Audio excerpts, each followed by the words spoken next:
श्री शिवाय नमस्तुभ्यम, हर हर महादेव। 27 नवंबर इंदौर में गुरुजी पंडित प्रदीप मिश्रा जी के द्वारा वाची जा रही द्वादश ज्योतिर्लिंग शिव महापुराण कथा के चौथे दिन की कथा पूर्ण हो चुकी है। आज की कथा में गुरुजी ने 19 उपाय, पत्र और उपयोगी जानकारी दी है। सभी की जानकारी आपको इस वीडियो के माध्यम से देंगे। अगर आपने आज की कथा नहीं सुनी है तो पूरी कथा का रास्ता आपको इस छोटे से वीडियो से प्राप्त हो सकता है। आज की कथा में गुरुजी ने विशेष बताया है कि हम शरीर को कैसे शुद्ध कर सकते हैं, पवित्र कैसे कर सकते हैं, तो उसके बारे में जानेंगे। चलिए वीडियो को शुरू करते हैं। पहली जानकारी की ओर। गुरुजी ने बताया, उज्जैन में सिर्फ एक राजा मेरा महाकाल बेटा है। दूसरा राजा एक रात भी उज्जैन में नहीं रुक सकता। उज्जैन में कोई राजा नहीं रुक सकता तो तुम्हारे दिल में महादेव के अलावा दूसरा कैसे बच सकता है। कथा की अगली दूसरी जानकारी। जितनी कीमत सोने चांदी की नहीं है, जितनी कीमत कोई प्रॉपर्टी की नहीं है, जितनी कीमत कोई हीरे की नहीं है और जितनी कीमत कोई जगह की नहीं है, इतनी कीमत तुम्हारी है। तुम अपने दृढ़ संकल्प से क्या नहीं कर सकते, क्या नहीं प्राप्त कर सकते, बस आपके अंदर का दृढ़ संकल्प मजबूत होना चाहिए। कथा की अगली तीसरी जानकारी। कई लोग कहते हैं कि हमारा जीवन ही बेकार है, हमें जीना ही नहीं चाहिए। तो गुरुजी ने कहा, तुम क्या अपने घर में जहाँ सोते हो वहाँ पर कचरा रखते हो? नहीं ना, ऐसा कोई नहीं है जो अपने कमरे में फालतू का सामान रखेगा।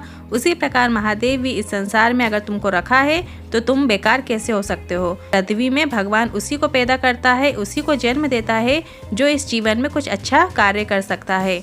कथा की अगली चौथी जानकारी। संगीता जी महाराष्ट्र से पत्र लेकर आई। मेरी कैंसर जैसी बीमारी को ठीक कर दिया है। बाबा के पंडाल में धोख देने के लिए आई हूँ। मुझे पेट के नीचे कैंसर की गठान हो गई थी, 5 साल से थी, जिसका पता चला 2021 में हुआ। 3rd स्टेज में पहुंच चुका था जब तक कैंसर। 28 रेडिएशन कराए। इसी बीच कोरोना भी हो गया था। 40 दिन बाद फिर CT स्कैन में डॉक्टर ने बताया पूरे शरीर में कैंसर फैल गया है, नहीं बचा सकते। चलना फिरना भी बंद हो गया है। व्हाट्सएप में किसी ने मैसेज किया कि शिव महापुराण की कथा सुनो, तो शिव महापुराण की कथा सुनने लगी। अगले दिन से रोज 1 कलश जल अर्पित करने लगी। शिवलिंग पर चढ़ी बेलपत्र को खाना शुरू किया और शिव मंदिर में झाड़ू लगाने लगी, सफाई करने लगी। बच्चों को कह दिया था कि कुछ दिन की ही बची हूँ, मुझे मंदिर में ही रहने दो। शाम को भजन करके घर आ जाती। ऐसी मेरी रोज की दिनचर्या बन गई थी। कुछ दिनों बाद जांच कराई तो डॉक्टर ने बताया आपके शरीर में कोई कैंसर नहीं है, अब आप पूरी तरीके से स्वस्थ हैं। आभार व्यक्त करने महाराष्ट्र से कथा पंडाल में आई हूँ। कथा की अगली 5वीं जानकारी। हमारे पूर्वजों ने हमें सिखाया है, जब कोई अभिषेक करता है चंगी को एक मोली के धागे से बांध दिया जाता है और जितने लोग उस अभिषेक में बैठे हैं उस धागे को सभी लोगों से स्पष्ट कराया जाता है। तो उसका फल क्या मिलता है? जो जजमान अभिषेक करता है उसका फल जो उससे प्राप्त होता है, वही फल जो सभी बैठे हुए हैं अभिषेक में, उन सभी को मात्र उस धागे के स्पर्श करने से मिल जाता है। अगली 6वीं जानकारी। कई लोग कहते हैं पुराने समय में ब्राह्मण आराम से जीवन व्यतीत करते आए हैं। इस पर गुरुजी ने कहा, ऐसा नहीं है। आप जितने भी मंदिर गए हैं, देवालय गए हैं, वहाँ का इतिहास जाकर देखेंगे तो उसमें पता चलेगा कि वहाँ के पूर्वजों ने, ब्राह्मणों ने कितना त्याग और परिश्रम किया है। इसके बाद गुरुजी ने बताया, श्रीमद् भागवत गीता, शिव महापुराण, सत्यनारायण की कथाओं में देखेंगे तो उसमें आता है कि एक गरीब ब्राह्मण, अर्थात ऐसा इसलिए लिखा जाता है कि यह सहनशील है और यह त्याग कर देगा। उसका नाम लेकर किसी के जीवन जीने का सही मार्ग तो दिखाया जा रहा है। कथा की अगली 7वीं जानकारी। जिस दिन आपका मन कमजोर हो जाए, लगे कि सब लोग मेरे पर प्रेशर बना रहे हैं, घबराहट पैदा हो रही हो, तो 12 ज्योतिर्लिंग में से कोई भी एक ज्योतिर्लिंग में जाकर एक रात रुक कर देखो। ऐसा बल मिलेगा जो आपके कमजोर मन और जो प्रेशर है आपको उन सब से बाहर निकाल देगा। कथा की अगली 8वीं जानकारी। गुरुजी ने बताया, स्कंद पुराण में लिखा है महादेव को बार बार जल अभिषेक किया जाता है, उन्हें तैयार किया जाता है। फिर कोई आया, फिर किसी ने जल चढ़ा दिया, फिर किसी ने श्रृंगार कर दिया, पानी डालकर फिर डालकर तैयार किया जाता है। यह हमें प्रेरणा देता है कि आप जीवन में जितना भी परिश्रम करो और तुम्हारे कार्य में कोई आकर पानी भी डाल दे तो इसमें तुम्हें परेशान नहीं होना है। फिर से मेहनत करके जीवन में आगे बढ़ना है और तैयार होना है। मैंने एक एग्ज़ाम दिया, नहीं हुआ, दूसरा एग्ज़ाम दिया, तीसरा एग्ज़ाम दिया, नहीं हुआ, हारना नहीं है, बस हमें प्रयत्न करते जाना। कथा की अगली 9वीं जानकारी। आयुष पत्र लेकर आए। कक्षा 10वीं में फेल हो गया था। मेरा मन पढ़ाई में नहीं लगता था, मित्रों में ज़्यादा लगा रहता था। मैंने 10वीं में आपके बताए अनुसार उपाय करके फिर से परीक्षा दी। 10वीं मैंने पास कर ली। इसके बाद 12वीं की परीक्षा मैंने बेलपत्र में शहद लगाकर उस बेलपत्र को शिवलिंग पर चिपकाने वाला उपाय निरंतर किया और 12वीं की कक्षा में मैं प्रथम श्रेणी में पास हुआ हूँ। आभार व्यक्त करने कथा पंडाल में आया हूँ। ताकि अगली 10वीं जानकारी। कई बार लोग कहते हैं हमारा व्यापार नहीं चल रहा है, शायद हमारे घर में किसी ने कुछ कर दिया है, घर बदलना पड़ेगा तभी अपन उन्नति कर पाएंगे। पाएंगे, नहीं तो कुछ नहीं हो सकता। वास्तु वाले को दिखाया, उसने बताया कि यहाँ से सीढ़ी ऐसी कर दो, वहाँ से वैसी कर दो, सब सही हो जाएगा। हमने वास्तु दोष और बाकी सारे दोष तो देखे, पर हमने अपने कर्मों के दोष नहीं देखे। सबसे पहले उसे बदलने की ज़रूरत है।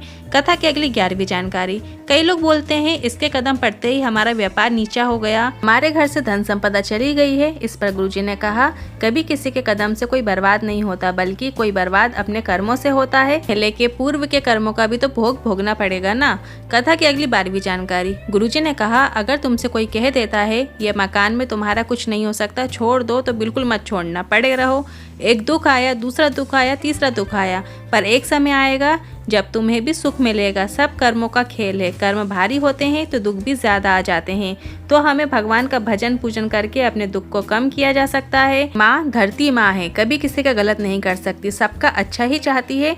दूसरों की बातों में आकर, किराए के मकान में जाकर, किराए की दुकान में जाकर कर्जा बढ़ाकर अपना जीवन बर्बाद मत कर देना। कथा की अगली 13वीं जानकारी। कभी मौका मिले जीवन में, जब पार्थिव शिवलिंग का निर्माण करो, पार्थिव शिवलिंग जब बनाओ, अपनी जमीन में, अपने गमले में किसी अच्छे वृक्ष के नीचे की मिट्टी लो।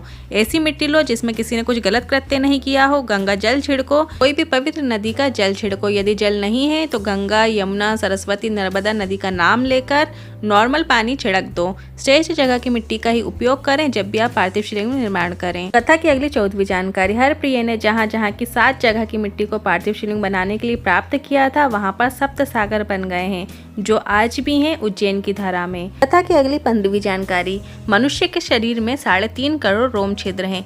एक दिन में मनुष्य को 3.5 करोड़ बार भगवान का नाम लेना चाहिए, जिससे ये शरीर पवित्र हो सकता है। अब एक व्यक्ति के बस की बात तो है नहीं है इतनी बार नाम लेना, स्मरण करना। के लिए हमें किसी कथा में, किसी भजन में जाकर बैठ जाना चाहिए, और जब सभी लोग बार बार भगवान का नाम स्मरण करेंगे तो वो अधिक मात्रा में आपके शरीर में प्रवेश करेगा और आपका कल्याण कर देगा। कथा की अगली 16वीं जानकारी। सीमा जी पत्र लेकर आई। मुझे 3 साल पहले लेफ्ट ब्रेस्ट में गठान हो गई थी, जिसकी जांच के बाद पता चला कि कैंसर हो गया है। डॉक्टर ने बताया ब्रेस्ट निकालना पड़ेगा। इसके बाद ऑपरेशन हुआ और 8 कीमो हुए। इसके बाद कुछ वर्षों बाद दूसरे ब्रेस्ट में भी गठान हो गई। इस बार मैंने आपके बताए अनुसार शिवलिंग पर जल चढ़ाकर उस जल का आचमन करती और बेलपत्र को खाना शुरू किया।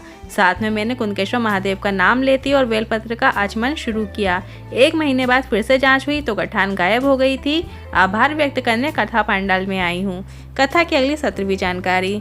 ऐसा कभी नहीं हो सकता किसी इंसान के अंदर महादेव आ सकते हैं, ऐसा हो ही नहीं सकता, क्योंकि महादेव कहीं गए ही नहीं। इस पृथ्वी के कण कण में शंकर है, और अगर कोई ऐसा दावा करता है कि मुझ में शंकर आते हैं तो उसे 1 बोरी भर के धतूरा चढ़ा दो, तुरंत हकीकत सामने आ जाएगी। कथा की अगली 18वीं जानकारी। जैसे दूध बेचने वाले को लोग दूध वाला कहते हैं, कबाड़ का काम करने वाले को कबाड़ वाला बोलते हैं, उसी तरीके से अगर कोई शिव भक्ति में लगा रहता है तो उसको शिव वाला कहते हैं। ये शिव वाला है। कथा की अगली 19वीं जानकारी और आखिरी जानकारी। गुरुजी ने कहा, कोई भी नदी बड़ी या छोटी नहीं होती, कोई भी भगवान बड़े या छोटे नहीं होते। ब्रह्मा, विष्णु, महेश सब बराबर हैं, उसी प्रकार सभी नदियां भी बराबर हैं। देखने का तरीका ही बुद्धि भेद कर देता है। अगर आप छोटा देखोगे किसी चीज को तो वो छोटा ही दिखेगा, अगर आप बड़ा देखोगे तो बड़ा ही दिखेगा। ये रही द्वादशी महापुराण चौथे दिन की कथा की सभी विशेष जानकारियाँ हमने वीडियो के माध्यम से आपको बताने का प्रयास किया है। अगर आपको ये वीडियो उपयोगी लगा हो तो वीडियो को लाइक करके कमेंट बॉक्स में हर हर महादेव जरूर टाइप कीजिएगा। आपकी कमेंट से हमें प्रोत्साहन मिलता है। हर हर महादेव। श्री शिवाय नमस्तुभ्यम।